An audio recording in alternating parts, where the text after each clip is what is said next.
হযরতে আবু বকর সিদ্দিক তিনি জান্নাতের জিন্দা অবস্থায় গ্যারান্টি পেয়েছিলেন, দুনিয়ায় জীবিত অবস্থায় সার্টিফিকেট পেয়েছেন যে তুমি জান্নাতি। মসজিদে নববীতে অসময়ে যে তিনি শিশুর মতো অঝর নয়নে কাঁদছিলেন, নবীজি বললেন অসময়ে কাঁদো কেন? হযরতে আবু বকর বলেন, হে রাসূল, আল্লাহ আমাকে মাফ করেছে, তো আমি কি জান্নাত পাবো সত্যি?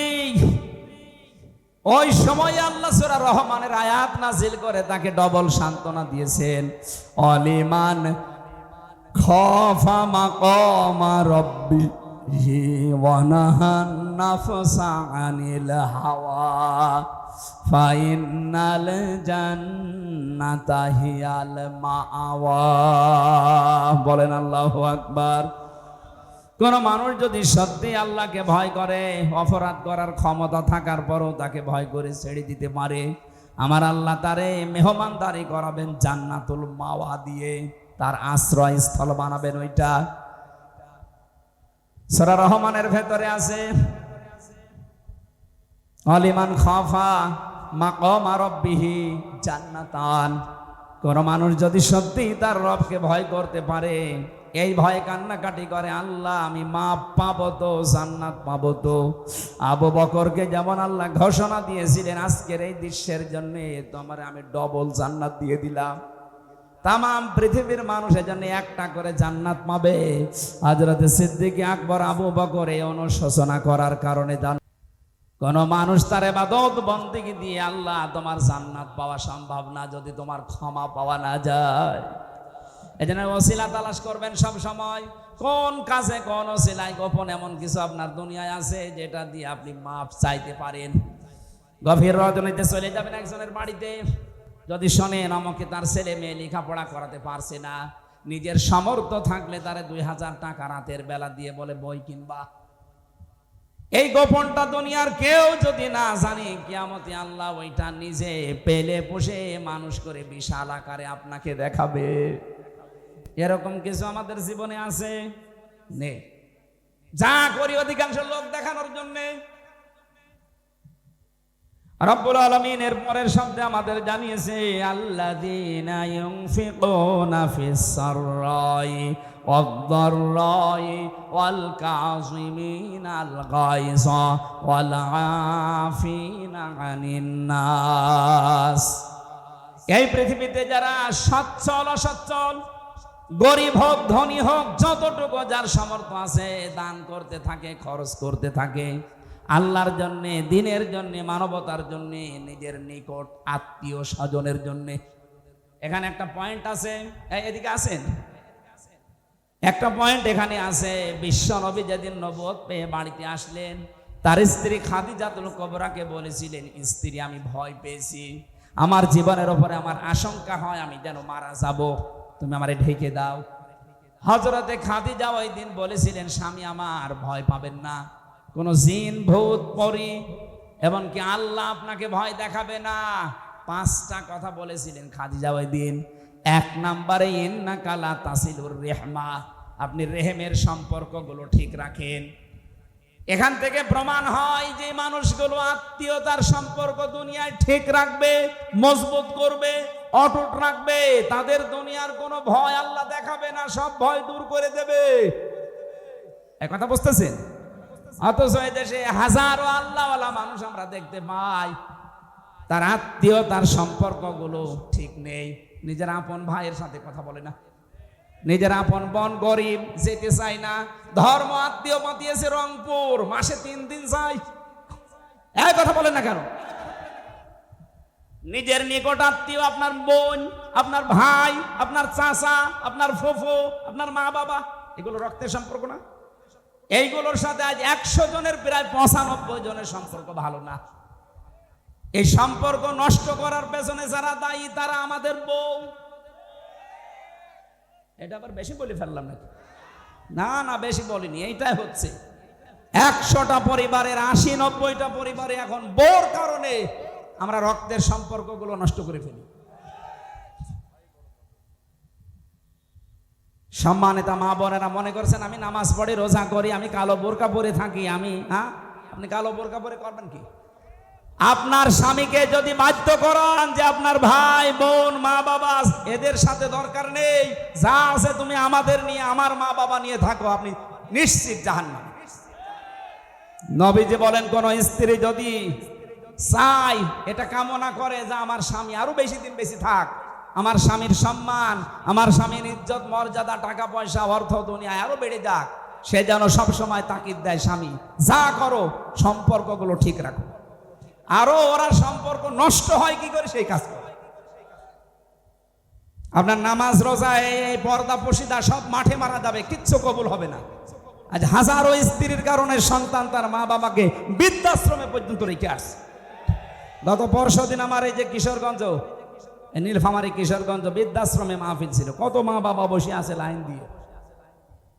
কয়েকজনকে জিজ্ঞাসা করেছিলাম, বড় বড় অফিসার সন্তানগুলো মা বাবাকে রেখে গেছে এখানে, কোন সন্তান জীবনও চাইবে না যে আমার মা বাবা বৃদ্ধাশ্রমে থাকুক, এটার জন্য বাধ্য করে ওর বউ, আর ওই বউকে কান পড়া দেয় ওর বউর মা আর ওর বড় বউ। এটার সাথে একমত আছেন কারা? স্বামীরা হাত তোলেন তো। সবগুলো ধরা পড়ছে। বাড়ি যাবেন আজকে আপনি, এই যে রেকর্ড হচ্ছে, ভিডিও ধরবে, আপনার খাবার বন্ধ করে দেবে। নবীজি বললেন স্বামী স্ত্রী স্বামীকে শোনাচ্ছে আপনি রক্তের সম্পর্ক ঠিক রাখেন, আপনি ভয় পাবেন না। স্ত্রী বলছে আপনি মানুষের বোঝা বহন করেন, আপনি ভয় পান কেন? মানুষের কষ্টের বোঝা, ঋণের বোঝা, দুঃখের বোঝা আপনি বহন করে দেন, আপনার ভয় নেই। অথচ বাংলাদেশে যে মহিলা পালিয়ে গেছে, হাজার হাজার কোটি কোটি টাকা বোঝা দিয়ে গেল আমাদের। সে তো ভালোই আছে তার মেয়ে নিয়ে, বোন নিয়ে, ছেলে নিয়ে, কিন্তু আমাদের উপর এখন কত বোঝা। এদেশে এখন জন্ম নিলে 1 লাখ টাকা ঋণ। এই যে যাদেরকে 780 জন মানুষ এখন হাসপাতালে, এই মানুষগুলোকে আপনি তার পরিবারের জন্য, মা বাবার জন্য, সমাজের জন্য একটা বোঝা বানিয়ে দিলেন। নবীর উম্মত যারা, তারা বোঝা আরো দূর করে দেয়, হালকা করে দেয়, আর ওরা এমন নবীর উম্মত বোঝা আরো চাপিয়ে দিয়ে গেল। আপনি মাপ পাবেন না। মাপ পাওয়ার জন্য মানুষের বোঝা হালকা করা লাগে, তাহলে কিয়ামতে আল্লাহ আপনার পাপের বোঝা হালকা করে দেবেন। হযরতে আবু বকর সিদ্দিক তিনি জান্নাতের জিন্দা অবস্থায় গ্যারান্টি পেয়েছিলেন, দুনিয়ায় জীবিত অবস্থায় সার্টিফিকেট পেয়েছেন যে তুমি জান্নাতি। মসজিদে নববীতে অসময়ে যে তিনি শিশুর মতো অঝর নয়নে কাঁদছিলেন, নবীজি বললেন অসময়ে কাঁদো কেন? হযরতে আবু বকর বলেন, হে রাসূল, আল্লাহ আমাকে মাফ করেছে, তো আমি কি জান্নাত পাবো সত্যি? ওই সময় আল্লাহ সূরা রহমানের আয়াত নাজিল করে তাকে ডবল সান্ত্বনা দিয়েছেন। অলিমান খাফা মাকামা রাব্বিহি ওয়া নাহান নাফসা আনিল হাওয়া ফাইনাল জান্নাতা হিয়াল মাআওয়া। বলেন আল্লাহু আকবার। কোন মানুষ যদি সত্যি আল্লাহকে ভয় করে, অপরাধ করার ক্ষমতা থাকার পরও তাকে ভয় করে ছেড়ে দিতে পারে, আমার আল্লাহ তারে মেহমানদারি করাবেন জান্নাতুল মাওয়া দিয়ে, তার আশ্রয় স্থল বানাবেন। ওইটা সূরা রহমানের ভেতরে আছে, আলিমান খাফা মাকামা রাব্বিহি জান্নাতান। কোন মানুষ যদি সত্যি তার রবকে ভয় করতে পারে, এই ভয়ে কান্নাকাটি করে, আল্লাহ আমি মাপ পাবো তো, জান্নাত পাবো তো। আবু বকরকে যেমন আল্লাহ ঘোষণা দিয়েছিলেন আজকের এই দৃশ্যের জন্য, তোমার আমি ডবল জান্নাত দিয়ে দিলাম। তামাম পৃথিবীর মানুষের জন্য একটা করে জান্নাত পাবে। হযরতে সিদ্দিক আকবর আবু বকর এই অনুশোচনা করার কারণে জান্নাত পাবে ডবল। জোরে বলেন সুবহানাল্লাহ। বাংলার মুসলমানের জন্য সময় আমাদের এখন জীবিত অবস্থায় আছে হাতে। আমরা সব সময় এই টেন্ডেন্সিতে থাকি, এই প্রেশানে থাকি, আল্লাহ আমাকে মাফ করবা তো। যার ভেতরে যত বেশি এটা পয়দা হবে, তার দুনিয়ার জীবন তত পরিচ্ছন্ন হবে, তার গোনা থেকে বেঁচে থাকা সহজ হবে। পৃথিবীর এই জমিনটা যে ধোঁকা, তার কাছে পরিষ্কার হবে। চেয়ার বলেন, বউ বলেন, অর্থ সম্পদ বলেন, সব কিছু আল্লাহর ভাষায় যেহেতু ধোঁকা, এই ধোঁকাটা তখন সামনে এসে দাঁড়াবে। আমাল হায়াতুদ দুনিয়া ইল্লা মাতাউল গুরুর। আল্লাহ পাক বলেন, হে পৃথিবীর মানুষেরা, দুনিয়ার জীবনটা কিন্তু ধোঁকা।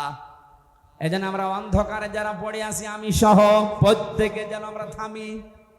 আপনার স্ত্রী কিন্তু সত্যি ধোঁকা। আপনি আজকে মারা যান, দেখেন একদিনও আপনাকে আর রাতে পাহারা দেবে না, বলবে জিন আসবে। অথচ এর জন্য আপনি বাবা শাহজালাল সব হালাল করে ফেলেছিলেন। যেই সন্তানের সুখের জন্য তাকে একটা ভালো বাইক কিনে দেবেন, তাকে একটা মোটর যান কিনে দেবেন, এই জন্য আপনি বৈধ অবৈধ দেখেননি। বিভিন্ন প্রতিষ্ঠানে চাকরি করা অবস্থায় বাম হাতের ইনকাম করেছিলেন। আপনার এই অবৈধ টাকা নিয়ে এসে হয়তো বাইক আরামে চড়বে, মোটর যান চড়ে বেড়াবে।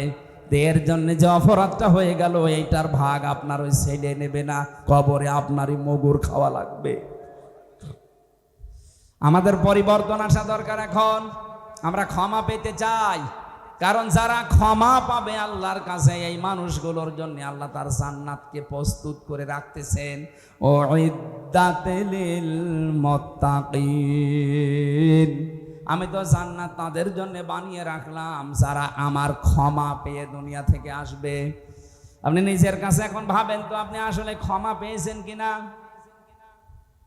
খলিফাতুল মুসলিমিন হযরত ওমর ঈদের দিন সকালবেলা অঝোর নয়নে ঘরের দরজা বন্ধ করে কাঁদছিলেন। হযরত আবু হুরায়রা বলেন, আমি সকালবেলা গেলাম, সবাই দেখে বিভিন্ন আনন্দে মেতে আছে, কিন্তু কান্নার আওয়াজ আসে খলিফার ঘর থেকে। দরজায় নাড়া দিলাম, ভেতর থেকে আওয়াজ এলো কে? বাইরে থেকে বললাম, খলিফা, আমি আবু হুরায়রা এসেছি। ঈদ মানে খুশি, ঈদ মানে আনন্দ, আজকে সবাই আনন্দে আছে, আপনি কাঁদেন কেন? হযরত ওমর দরজা খুলে দিলেন, দেখলাম দাড়ি বেয়ে বেয়ে পানি পড়ছে, সেজদায় পড়েছিল। আমারও বলছে, আবু হুরায়রা, ঈদ মানে খুশি আনন্দ, তাদের জন্য যে মানুষগুলো 30টা রোজা কবুল হয়ে গেছে, যারা এই গ্যারান্টি পেয়েছে যে আল্লাহ তাকে মাফ করে দিয়েছে। আমি ওমর এখনো পর্যন্ত গ্যারান্টি পাইনি যে আল্লাহ আমাকে মাফ করেছে কিনা, তা আমি কি নিয়ে আজকে আনন্দ করব? রংপুরবাসী তারাও মানুষ ছিল, আমরাও মানুষ। তাদের টেন্ডেন্সি ছিল কি, তাদের চিন্তা ভাবনা ছিল কি, আর আমরা কোন লাইনে আছি? এটা শুধু আপনাকে বলছেন, আমার নিজের জন্যও বলছি। আমার নিজেরও পরিবর্তন হওয়া লাগবে এখন থেকে। কখন? এখন থেকে। তাদের জীবনটার দিকে তাকালে আমাদের জীবন পরিবর্তন হতে কিছু না কিছু বাধ্য। ছেলেটাকে তিনি মাদ্রাসায় দিলেন, এরকম মক্তব মাদ্রাসায়। হযরত আব্দুল্লাহ, ওই সময় তিনি কিন্তু দেশের প্রেসিডেন্ট। জিয়াউর রহমানের জীবনী পড়েছিলাম আমি।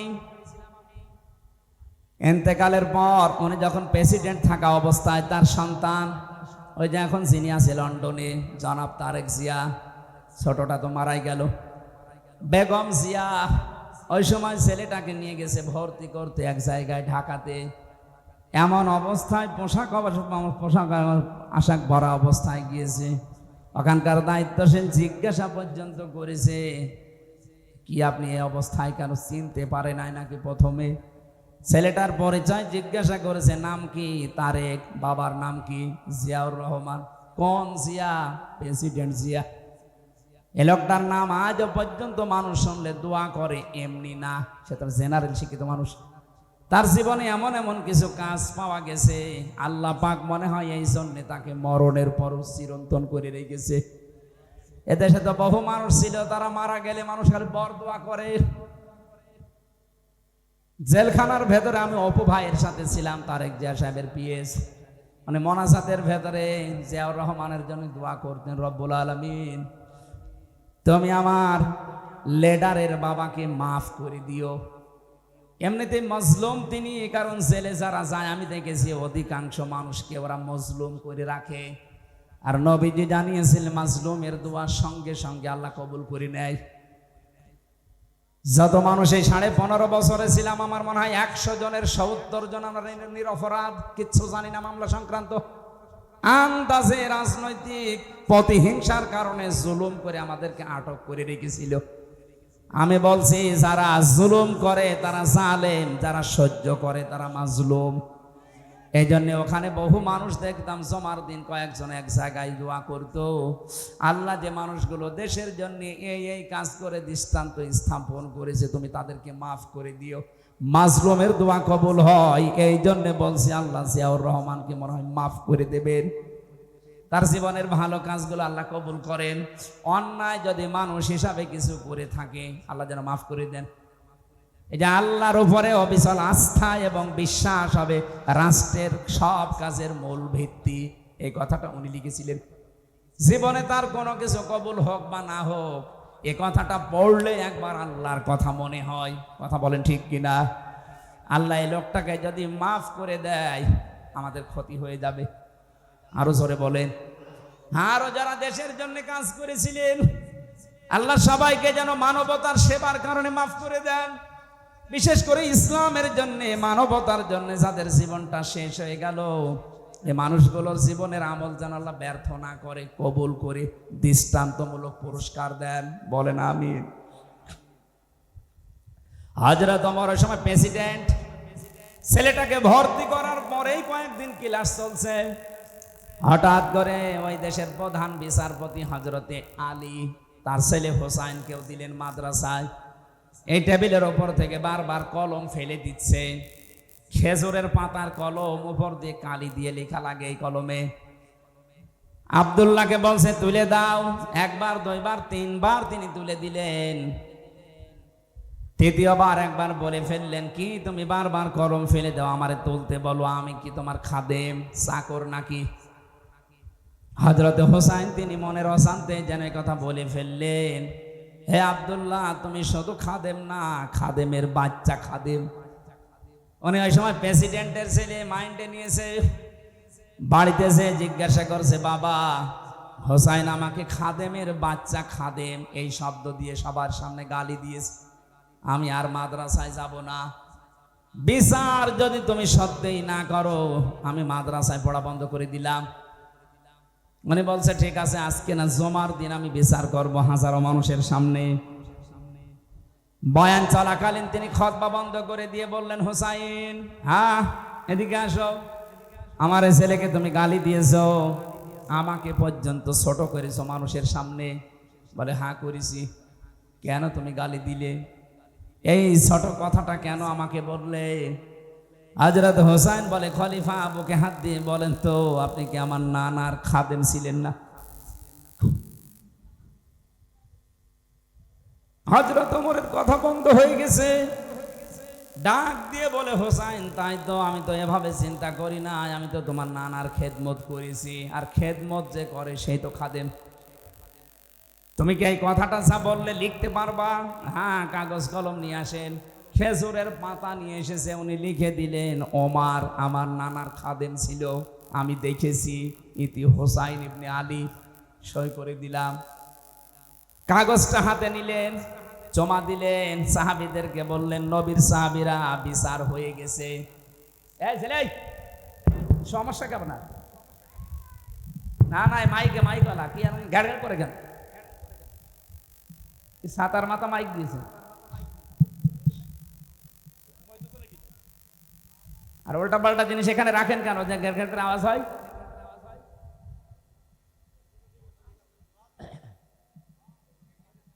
ফ্যানের বাতাস তো এখন হচ্ছে, আওয়াজ তো হয় না।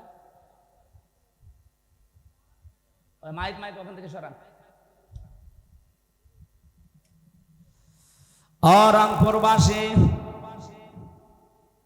সাহাবীরা বললেন, আপনি তো এখনো বিচার করতে পারলেন না, বিচার হয়ে গেছে কি করে? হযরত ওমর ছেলেটাকে ডাক দিলেন, আব্দুল্লাহকে বুঝ দিলেন, বাবা যে বিচার করেছি এটা দুনিয়া না, আখিরাতেও কাজে লাগবে। আমি যখন মারা যাব এই কাগজটা আমার কাফনের ভেতরে দিয়ে দিও। বিচার যেদিন শুরু হবে আমার জীবনের কিছুই যদি আল্লাহর ভালো না লাগে, এই কাগজটা আল্লাহকে দেখিয়ে বলবো, রব্বুল আলামিন তোমার নবীর নাতি লিখে দিয়েছে আমি নাকি নবীর খাদেম ছিলাম, এ ওসিলা হলে তুমি আজকে আমারে মাফ করে দাও। তারা ক্ষমা পাওয়ার জন্য, মাফ পাওয়ার জন্য করকম ওসিলা খুঁজতো। আপনি দেখেন আমাদের কি আছে, এমন কোন গোপন বিষয় আছে যেটা দিয়ে আপনাকে আল্লাহ মাফ করতে পারে? কবি এজন্যে জানিয়েছেন, হাল্লাকা সিররুন ইনদাল্লাহ বাইনাকা আনতা ওয়া বাইনাল্লাহ হাল্লাকা সাদাকাতুন তাখফা লা ইয়ালামুহা ইল্লাল্লাহ। হে পৃথিবীর মানুষ, তোমার কাছে এমন কোন গোপন কিছু আছে, সেটা দান হোক, সাদকা হোক, ইবাদত হোক, যেটা আল্লাহ ছাড়ার তুমি ছাড়া কেউ জানে না, যেটা আল্লাহ তোমাকে দেখিয়ে কিয়ামতে অন্তত মাফ করে দিতে পারে? আপনি কোনোদিন কি একটা লম্বা সেজদা দিয়েছেন? আমি জেলখানার ভেতরে 3টা বছরে বহু মানুষকে পেয়েছিলাম। আমরা তো সেজদা দিয়ে 1.5 মিনিট 2 মিনিট করে, এক একজনের সেজদা পেয়েছি 1 ঘন্টা 1.5 ঘন্টা 2 ঘন্টা পড়ে আছে সেজদায়, মনে হচ্ছে মারা গেছে। আমিরে জামাত ডাক্তার শফিকুর রহমানকে দেখতাম সেজদায় পড়ে আছে 40 মিনিট 45 মিনিট 1 ঘন্টা, কি গো নড়াচড়া নেই। জিজ্ঞাসা করতাম, স্যার আপনি এত বড় লম্বা সেজদা দিয়েছেন, মাওলানা মামুনুল হককেও দেখেছিলাম, এত বড় সেজদায় আছে, মনে হচ্ছে দুনিয়াতে আর নেই। মাঝে মাঝে আমার বলতো, হামজা এই লম্বা সেজদা দিয়ে আমার মনের ভেতরে একটা আলাদা শান্তি আসে, আমি যেন কিয়ামতে বলতে পারি, আল্লাহ একটা গোপন জিনিস আমার কাছে আছে, আমারে মাফ করে দাও। লম্বা একটা সেজদা দিয়ে দেখেন কেমন লাগে। আজকে বাড়ি যেয়ে তাহাজ্জুদের নামাজ যদি পড়তে পারেন, 2 মিনিট 2.5 মিনিট না, একবারে 50 মিনিট একটা সেজদা দেবেন। সেজদার ভেতরে বাংলায় যত কথা আপনার মনে আসে সব বলবেন, কারণ ফরজ নামাজ আর ওয়াজিব নামাজ বাদ দিয়ে নফল নামাজে সেজদায় বাংলায় কথা বলা যায়। কথা বুঝতেছে? নফল নামাজের সেজদা একটা লম্বা করে দিয়ে যত কথা আছে আপনার দুঃখের, কষ্টের, আশার, এই কথাগুলো জানাবেন। আল্লাহ পাক এই সময় এত বেশি কাছে আসে, এত বেশি খুশি হয়, বান্দা চাইলেই মনে হয় আমার আল্লাহ দিয়ে দেবেন। দুনিয়ার নিয়ম হচ্ছে, যার কাছে যত মহব্বতের ভালোবাসার জিনিস আপনি হন, 1 বার 2 বার 3 বার কোনো কিছু চাইলে সে যেই হোক রেগে যায়। আর আমার আর শানটা আলাদা, ওনার কাছে কেউ যদি বারবার না চায়, আমার আল্লাহ তার উপরে রেগে যান। আমরা আল্লাহর ক্ষমা পাওয়ার জন্য বারবার বিরক্ত করি। আল্লাহ পাকের শান এইটা, যতবার ক্ষমা চাবেন উনি ফেরেশতাদেরকে নিয়ে আপনাকে নিয়ে একটা গর্ব করবে। দেখ, হামজারে নিষেধ করেছিলি বানাতে, আজকে দেখতো আমি কিছুই বলি নাই, রাত গভীরের সময় দুনিয়া ঘুমিয়ে আছে, ও আমার কুদরতি মায়ের সেজদায় পড়ে আছে। কাবা শরীফ যখন তাওয়াফ করে দেখলাম, বহু মানুষ এই দোয়াটা পড়ছিল 6 চক্করে, আল্লাহুম্মা ইন্না আলাইয়া হুকুকান ফিমা বাইনি ওয়া বাইনিকা। হে মালিক, কাবার সামনে নিয়ে বলছি, আমি তোমার গোলাম, তুমি আমার মালিক, আমার ভেতরে তোমার ভেতরে বহু দেনা পাওনা বাকি আছে, আমি বান্দা হিসাবে যা পাওয়ার কথা তুমি তো আমাদের সব দিয়েছো, আমাকে নেই থেকে হামজা বানিয়েছো, তুমি আমাকে সেই মাটি মায়ের গর্ভ থেকে শুরু করে সাইফুল বানিয়েছো। দুনিয়া আমাকে কেউ চিনত না, আমার নাম গন্ধ ছিল না, অথচ আজ আমার একটা নাম আছে, আমার একটা পজিশন আছে, আমার একটা সম্মান হয়েছে, পৃথিবীতে উল্লেখ করার মতো বহু কিছু তুমি আমারে দিয়েছো। আমার যা যা অধিকার ছিল সব তুমি আদায় করে দিয়েছো, কিন্তু তোমার প্রতি আমার তো সে হক সব দিয়ে দিলে। আমি বান্দা হিসাবে আমার উপরে তোমার কিছু হক আছে, আমি তো কিছুই দিতে পারিনি।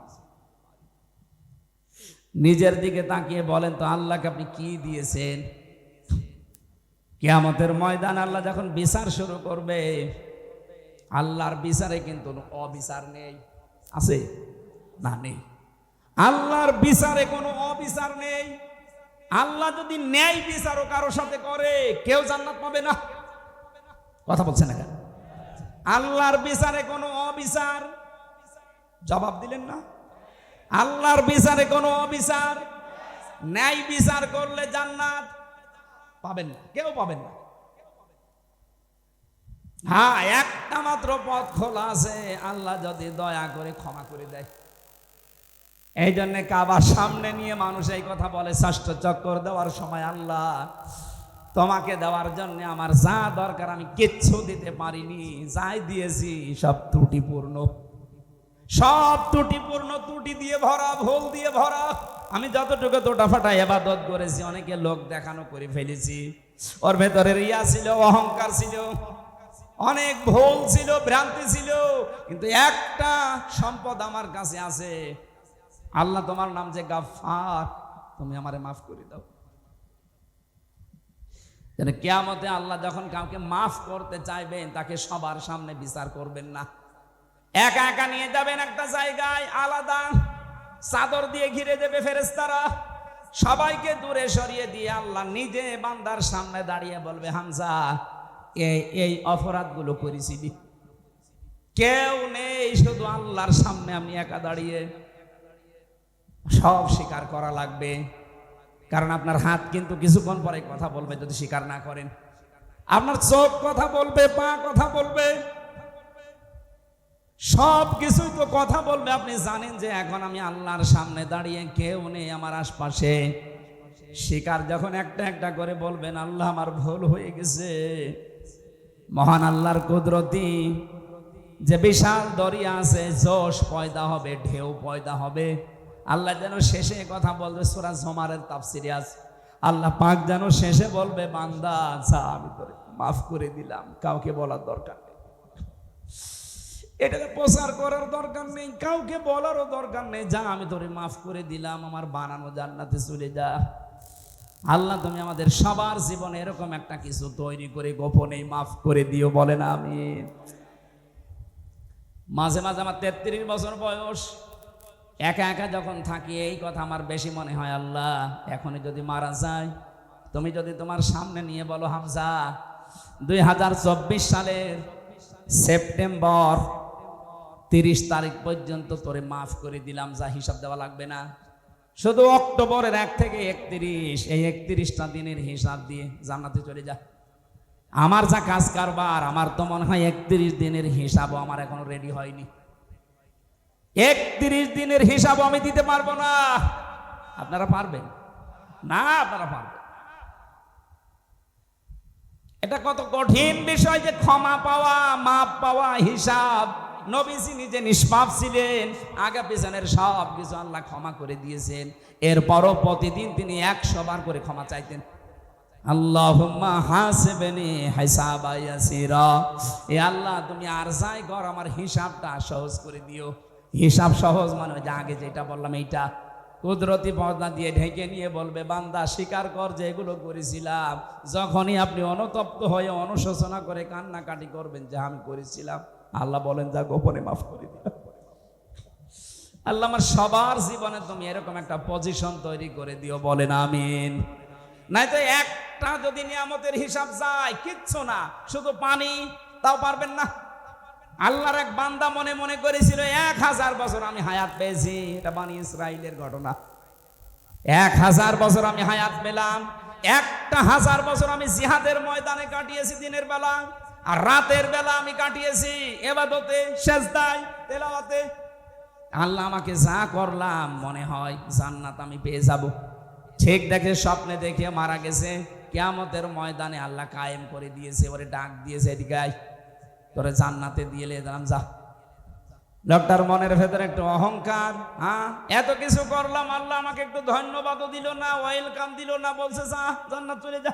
একটা কথা হইলো, আল্লাহ ওর মনের ভাষা বুঝতে পেরে ফেরেশতাদেরকে বলছে, শোন, যেখানে জাহান্নামের গরম বের হয় বেশি, ওই জায়গার পাশ দিয়ে ওরা ঘোরা, ওই জায়গার পাশ দিয়ে ঘোরাচ্ছিল। পানির পিপাসায় যখন কলিজা ফেটে যায়, ডাক দিয়ে বলে, আল্লাহ আমার একটু পানির ব্যবস্থা করো। কলিজা ফেটে যাচ্ছে, ফেরেশতারা বলে, না, এটা কিন্তু দুনিয়ার জীবনে তুমি নেই, এই ময়দানে পানি পেতে হলে ফ্রি পানি পাওয়া যাবে না, কিছু দেওয়া লাগবে। কি দেওয়া যায়? যা ইবাদত করেছো 1000 বছর ধরে, অর্ধেক আমাদের দিয়ে দাও। ঠিক আছে, দিয়ে দিলাম। পানি খাওয়ার পরে প্রসাব লাগে, কথা বলে না কেন? প্রসাবের চাপ আসার পরে বলছে, ভাই একটু প্রসাবের ব্যবস্থা করেন আমার। না, এখানে যেখানে সেখানে বসা যাবে না, প্রসাব যদি করতে চাও বাকি ইবাদত আমাদের দাও, আমরা একটা ব্যবস্থা করে দেই। দিয়ে দিলাম। আমি করব কি? আমি নিজেই বাঁচি না।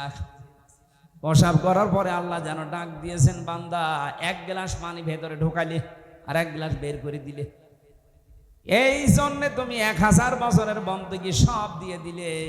1000 বছর কিছু না করলেও 1 গ্লাস করে প্রতিদিন পানি খেয়েছো, প্রতিটি গ্লাসের বিনিময়ে 1000 বছর করে ইবাদত আমারে দিয়ে তারপরে আমার জান্নাতে যা। লোকটা সেজদায় পড়ে যাবে, ডাক দিয়ে বলবে রব্বুল আলামিন আমার ভুল হয়ে গেছে। কোন মানুষ তার ইবাদত বন্দেগী দিয়ে আল্লাহ তোমার জান্নাত পাওয়া সম্ভব না যদি তোমার ক্ষমা পাওয়া না যায়। এজন্য ওসিলা তালাশ করবেন সব সময়। কোন কাজে কোন ওসিলায় গোপন এমন কিছু আপনার দুনিয়ায় আছে যেটা দিয়ে আপনি মাপ চাইতে পারেন। গভীর রজনীতে চলে যাবেন একজনের বাড়িতে, যদি শোনেন আমাকে তার ছেলে মেয়ে লেখাপড়া করাতে পারছে না, নিজের সামর্থ্য থাকলে তারে 2000 টাকা রাতের বেলা দিয়ে বলে বই কিনবা। এই গোপনটা দুনিয়ার কেউ যদি না জানে, কিয়ামতে আল্লাহ ওইটা নিজে পেলে পুষে মানুষ করে বিশাল আকারে আপনাকে দেখাবে। এরকম কিছু আমাদের জীবনে আছে নেই? যা করি অধিকাংশ লোক দেখানোর জন্যে। রব্বুল আলামিন এর পরের শব্দে আমাদের জানিয়েছে আল্লাযীনা ইউনফিকুনা ফিস সাররাই ওয়াদ-দাররাই ওয়াল কাযিমিনাল গায়যা ওয়াল আফিনা আনিন নাস।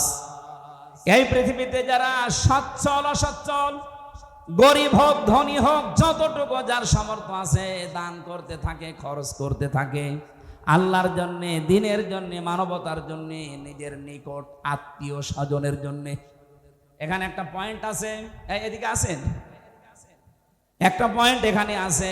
বিশ্ব নবী যেদিন নবুয়ত পেয়ে বাড়িতে আসলেন, তার স্ত্রী খাদিজাতুল কুবরাকে বলেছিলেন, স্ত্রী আমি ভয় পেয়েছি, আমার জীবনের উপরে আমার আশঙ্কা হয় আমি যেন মারা যাব, তুমি আমারে ঢেকে দাও। হযরতে খাদিজা ওই দিন বলেছিলেন, স্বামী আমার ভয় পাবেন না, কোন জিন ভূত পরী এমনকি আল্লাহ আপনাকে ভয় দেখাবে না। 5টা কথা বলেছিলেন খাদিজা ওই দিন। 1 নম্বরে ইন্নাকা লা তাসিলুর রেহমা, আপনি রেহেমের সম্পর্কগুলো ঠিক রাখেন। এখান থেকে প্রমাণ হয় যে মানুষগুলো আত্মীয়তার সম্পর্ক দুনিয়ায় ঠিক রাখবে, মজবুত করবে, অটুট রাখবে, তাদের দুনিয়ার কোনো ভয় আল্লাহ দেখাবে না, সব ভয় দূর করে দেবে। এই কথা বুঝতেছেন? অথচ এই দেশে হাজারো আল্লাহওয়ালা মানুষ আমরা দেখতে পাই, তার আত্মীয়তার সম্পর্কগুলো ঠিক নেই। নিজের আপন ভাইয়ের সাথে কথা বলে না, নিজের আপন বোন গরিব, যেতে চাই না। ধর্ম আত্মীয় পাঠিয়েছে রংপুর, মাসে 3 দিন যাই, এই কথা বলে না কেন? নিজের নিকট আত্মীয় আপনার বোন, আপনার ভাই, আপনার চাচা, আপনার ফুফু, আপনার মা বাবা, এগুলো রক্তের সম্পর্ক না? এইগুলোর সাথে আজ 100 জনের প্রায় 95 জনের সম্পর্ক ভালো না। এই সম্পর্ক নষ্ট করার পেছনে যারা দায়ী তারা আমাদের বউ। এটা আবার বেশি বলে ফেললাম নাকি? না না, বেশি বলিনি, এইটাই হচ্ছে। 100টা পরিবারের 80-90টা পরিবারে এখন বউর কারণে আমরা রক্তের সম্পর্কগুলো নষ্ট করে ফেলি। সম্মানিত মা বোনেরা, মনে করছেন আমি নামাজ পড়ি, রোজা করি, আমি কালো বোরকা পরে থাকি, আমি আপনি কালো বোরকা পরে করবেন কি? আপনার স্বামীকে যদি বাধ্য করান যে আপনার ভাই বোন মা বাবা এদের সাথে দরকার নেই, যা আছে তুমি আমাদের নিয়ে, আমার মা বাবা নিয়ে থাকো, আপনি নিশ্চিত জাহান্নাম। নবীজি বলেন, কোন স্ত্রী যদি চাই, এটা কামনা করে যে আমার স্বামী আরো বেশি দিন বেশি থাক, আমার স্বামীর সম্মান, আমার স্বামীর ইজ্জত মর্যাদা, টাকা পয়সা, অর্থ দুনিয়ায় আরো বেড়ে যাক, সে যেন সবসময় তাকিদ দেয়, স্বামী যা করো সম্পর্কগুলো ঠিক রাখো।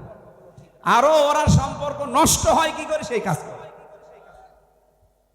আপনার নামাজ রোজা এই পর্দা পশিদা সব মাঠে মারা যাবে, কিচ্ছু কবুল হবে না। আজ হাজারো স্ত্রীর কারণে সন্তান তার মা বাবাকে বৃদ্ধাশ্রমে পর্যন্ত রেখে আসছে। গত পরশুদিন আমার এই যে কিশোরগঞ্জ, নীলফামারী কিশোরগঞ্জ বৃদ্ধাশ্রমে মাহফিল ছিল, কত মা বাবা বসে আছে লাইন দিয়ে।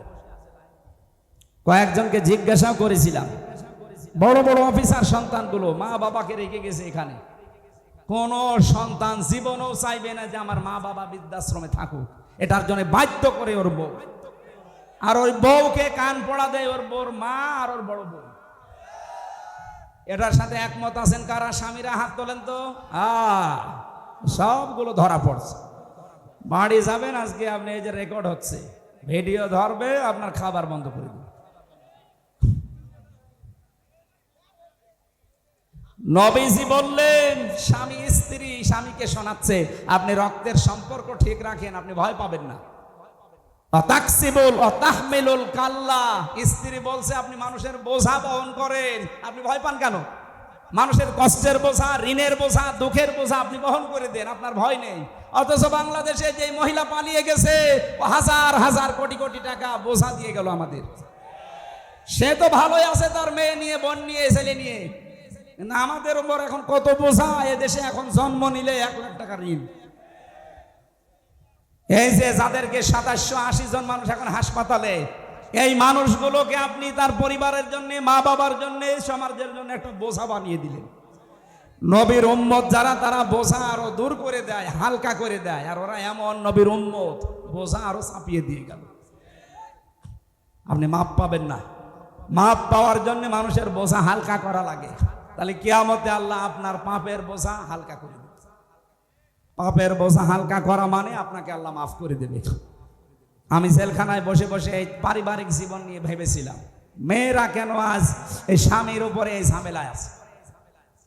নারী নির্যাতন করলে আমাদের জেল হয়ে যায়, ফাঁস হয়ে যায়, আমরা ফাঁসির আসামি। এখন যে জল্লাদ আছে ও বউ মারার মার্ডার মামলার আসামি। আমাদের যে ফাঁসি দেয় কেন্দ্রীয় কারাগারে ঢাকাতে, ইলিয়াস, তার বউকে একটা থাপ্পড় দিয়েছিল সংশোধনের জন্য, ছাতা মরি গেছে। এখনো ফাঁসি ছিল, এখন যাবজ্জীবন 30 বছর জেল খাটা লাগবে। এই জন্য আমি বসে বসে, ওখানে তো লেখা খুব কঠিন, তারপরও কারারক্ষীদেরকে বলে কয়ে আমি লিখেছিলাম পারিবারিক জীবনের সমস্যা এবং তার সমাধান কি করে এটার সমাধান করা যায়। আমি প্রায় 120 পৃষ্ঠা করেছিলাম। বাইরে এসে ওরা আরো সামারাইজ করে করে 2টা বই করেছে, একটা পুরুষের জন্য, একটা মহিলাদের জন্য। এখানে পাওয়া যায় কিনা জানি না, গাড়ি আছে মনে হয়, গাড়িতে পাওয়া যাবে। সাদা গাড়ি আমার, যাওয়ার সময় মেয়ের জন্য নিয়ে যাবেন। মেয়ে বিয়ে দেওয়ার আগে এটা পুরা পড়াবেন যে এটা পড়ো, তাহলে আর সংসার আলাদা হবে না। বিশেষ করে বউকে পড়াবেন আগে, আর বউরা নেবেন নিয়ে স্বামীকে পড়াবেন। আমার কণ্ঠ এবং এই রাত জাগা নিয়ে আমি খুব টেনশনে আছি। এত রাত পর্যন্ত জেগে থাকলে আবার দেখা যাচ্ছে সেদিন রংপুরের মতো পটল তুলব না। আমি শেষ করে দিলাম। আল্লাহুম্মা আমিন। লা ইলাহা ইল্লা আনতা সুবহানাকা ইন্নী কুনতু মিনাজ জালিমিন। রব্বুল আলামিন 2 দিন ব্যাপী তাফসীরুল কোরআন মাহফিলে বসে কোরআনের কথাগুলো চাতক পাখির মতো শুনছিলাম। যতটুকুই শুনিয়েছি, আমার শরীরে যতটুকু কুলিয়েছি আমি বলেছি, এগুলো আমল করার তৌফিক আমাদের দান করো। সওয়াবগুলো তুমি নবীর রওজায় পৌঁছিয়ে দাও। 3টা বছর জালেমের জিন্দান খানায় ভর্তি ছিলাম। কি খাওয়িয়েছে ওরা আল্লাহ তুমি জানো, আর ওরা জানে আমার শরীরটা স্বাভাবিক হচ্ছে না। আল্লাহ মেহেরবানি করে আমাকে আগের অবস্থায় আবার ফিরিয়ে দাও। এ মাহফিলের সওয়াবগুলো নবীর রওজায় পৌঁছিয়ে দাও। আমরা যারা নারী পুরুষ আসলাম, আল্লাহ তুমি আমাদেরকে জীবনের মতো ক্ষমা করে দাও। এ মাদ্রাসার বিশাল খরচ আল্লাহ মেহেরবানি করে খাজানা থেকে পূর্ণ করে দাও।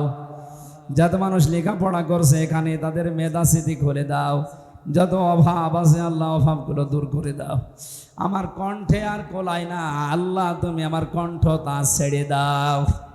মাহফিলের প্রধান অতিথি ইদ্রিস ভাইকে কবুল করো। আল্লাহ তাআলা অন্যতম অতিথি এসেছে আমাদের শ্রদ্ধাভাজন ভাই সাইফুল ইসলাম, তাকে মঞ্জুর করো। এ জেলাতে যত মানুষ বসবাস করছে, তাদের মা বাবা যারা হারিয়েছে, কবরগুলো জান্নাত বানিয়ে দাও। এ দেশটা জালেম থেকে যখন মুক্ত করেই দিয়েছো আল্লাহ, বহির্বিশ্বের ষড়যন্ত্র থেকে তুমি মুক্ত রাখো। কোরআনে কারীম এই দেশে তুমি প্রতিষ্ঠা করে দাও। বারাকাল্লাহু লানা ওয়া লাকুম ফিল কোরআনিল আযীম। এই আশা নিয়ে, ভরসা নিয়ে হাত নামাচ্ছি, যা আমরা শুনেছি, যা বলেছি, এগুলো আমাদের জীবনে যেন আমরা আমল করতে পারি। আল্লাহ রব্বির হামহুমা কামা রব্বায়ানি সাগীরা ওয়ালহামদুলিল্লাহি রাব্বিল আলামিন। লা ইলাহা ইল্লাল্লাহু মুহাম্মাদুর রাসূলুল্লাহ। আসসালামু আলাইকুম। আছে গাড়িতে আছে, গাড়ি থেকে যাওয়ার সময় নিয়েছেন, কাজে লাগবেন ইনশাআল্লাহ।